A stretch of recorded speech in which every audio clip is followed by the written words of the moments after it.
Welcome to Mark D. Maker. My name's Mark Taylor, and we're working on an owl again. I really didn't mean for the owl video to be so many parts, but it's going to turn into like a Rocky movie series, part 43.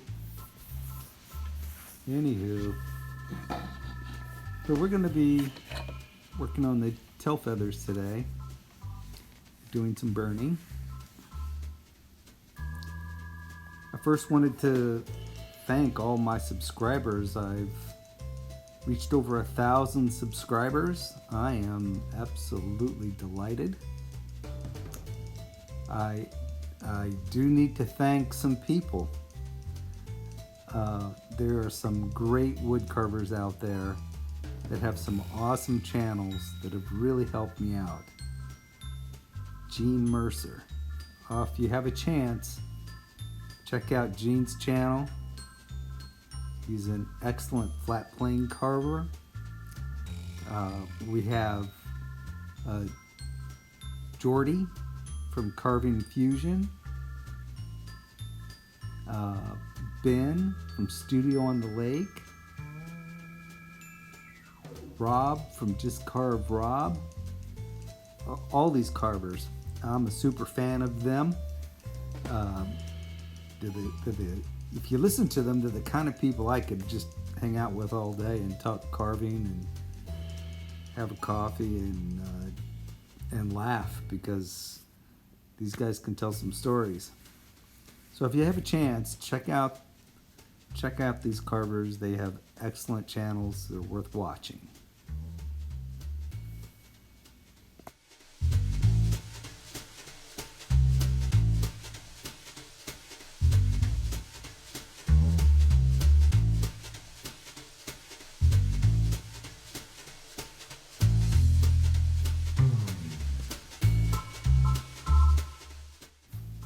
So I'm burning in these lines right on the edge of these tail feathers because I'm going to use this top pattern.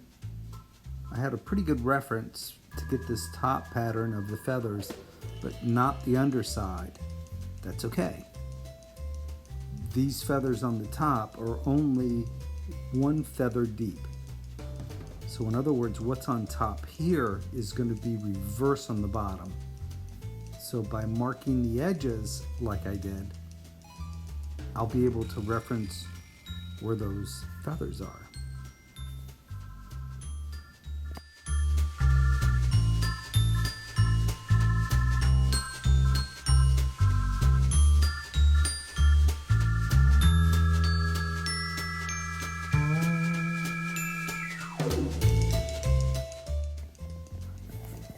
Right now I'm burning in lines, and I will use these burn lines as stop cuts. Now I know Ben's Studio on the Lake, he does the same thing. He'll use burn lines as stop cuts. It's a wonderful way to do it. Here I'm removing just the charcoal line so it doesn't interfere with other burning or painting later. If you don't remove the char, it will interact with your paint and could cause you some problems down the road. Also, you want to keep your hands clean when you're handling the raw basswood like this. It takes a long time to burn in all the details, multiple handlings, so the grease or oils on your hands can soak into the wood and really cause an issue down the line when painting, because we're going to be using water-based acrylic paints, and oil will not let the paint stick to the wood. It will just push the paint literally away. You'll see it wick away. So you want to make sure your hands are nice and clean and dry when you're handling the bird.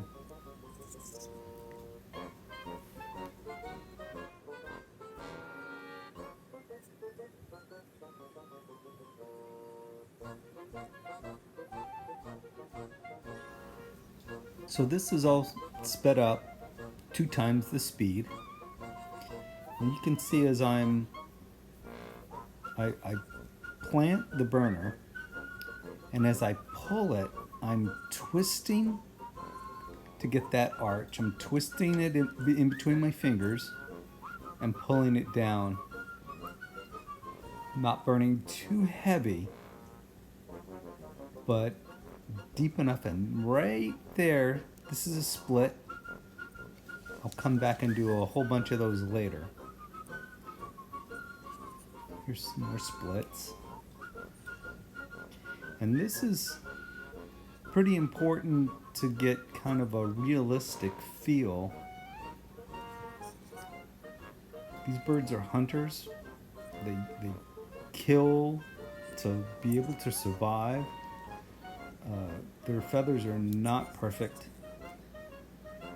They live a pretty tough life, so these feathers that they're constantly pruning, they have these splits in them, and they go back and they prune them and try to keep them together. But at any time, there's always splits in these feathers.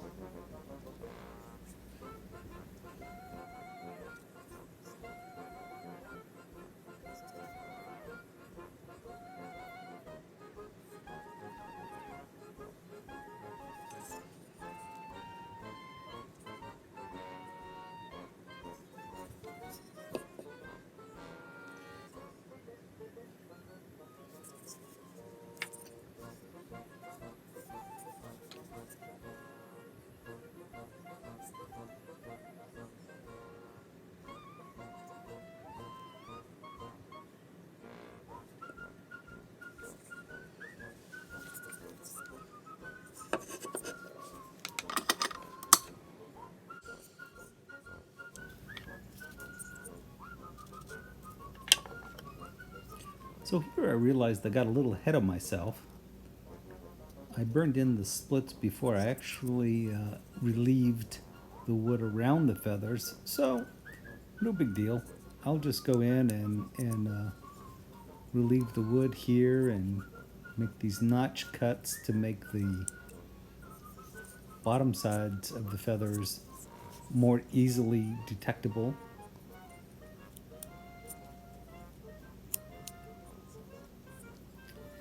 What I want to do is where each of the lines that I burned, both on the edge, I'm just doing these little relief cuts, and then I'll come down and do little relief cuts on the tops of the feathers so they're more stacked, they look more layered. Looks more realistic that way.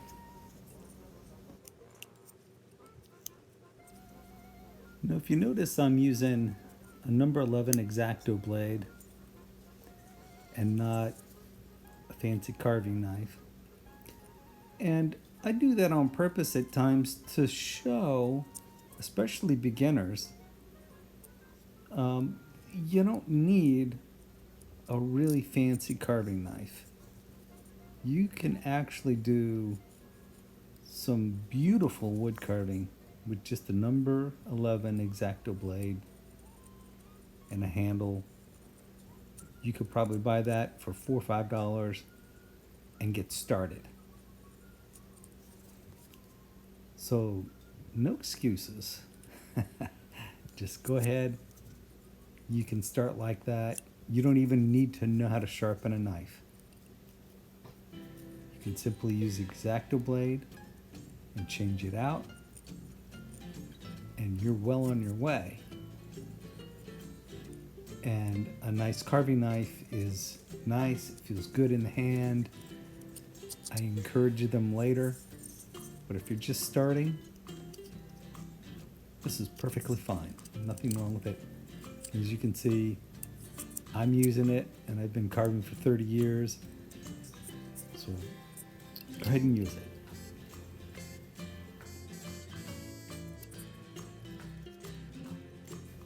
One of the best pieces of advice that I can give for a carver is take small little chips. Take your time. Relax. This is kind of like a game of golf. If you're tense and you're in a hurry, you're going to do terrible. You want to relax. And if you relax and take your time and take small chips, you're going to do fine.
Now this is an important step right here.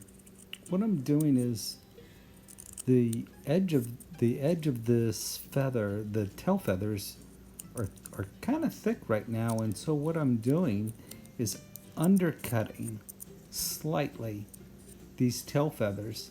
So now you can see they have like a shingle effect. I have this sped up quite a bit, 2 times, but as I'm taking my time here and going through, I'm really making these tail feathers look stacked. And this is even though the tail feathers aren't that thin, they look thin at the very end. Once I'm done sanding, you really give the illusion of a single layer of feathers stacked on top of one another.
All right, after a little sanding, that's what it's looking like.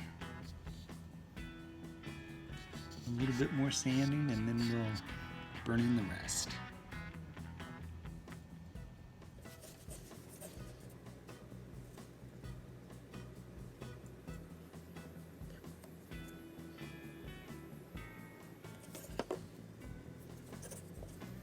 So I'd like to ask a question of my subscribers. If they would be interested in a Patreon account if I opened one. I was thinking about focusing a Patreon account on doing birds in detail, realistic birds, and sterilized birds as well, and miniatures. So I've been teetering back and forth on this idea. If the support is there, I'll go ahead and do it. So if you're interested, please leave a comment. and I really appreciate your comments. Thank you.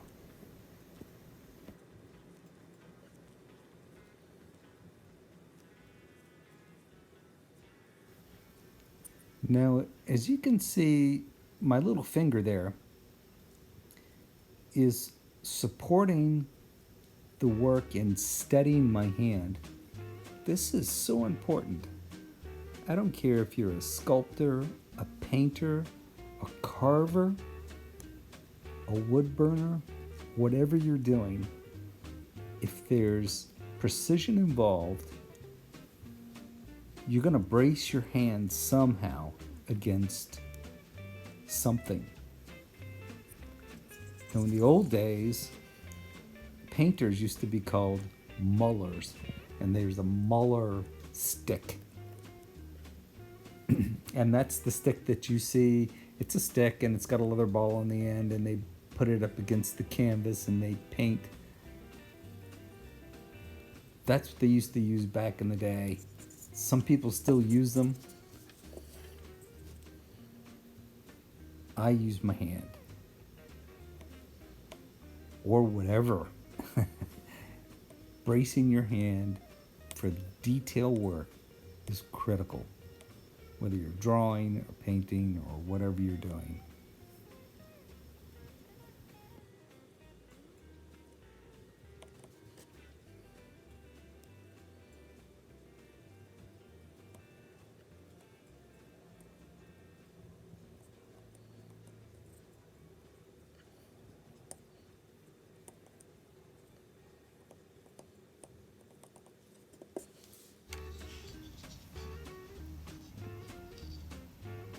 All right, top's all burned in. Now to match up these feathers on the bottom. Now you can see where I've cut in. So this feather here is going to be on the bottom on this side.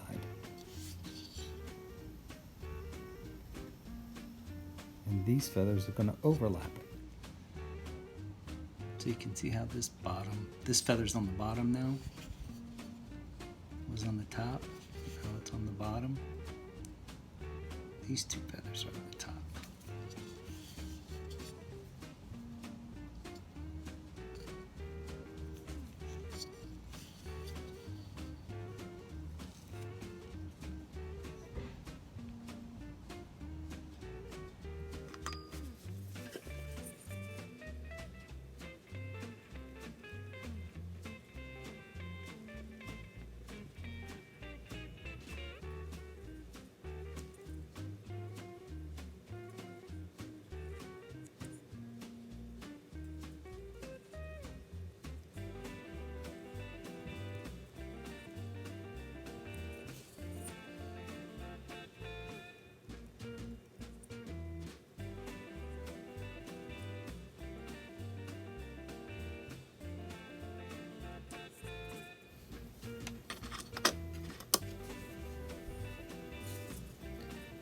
All right, so I thought I'd take a little number 7 gouge and try to cut into this, and it ain't happening.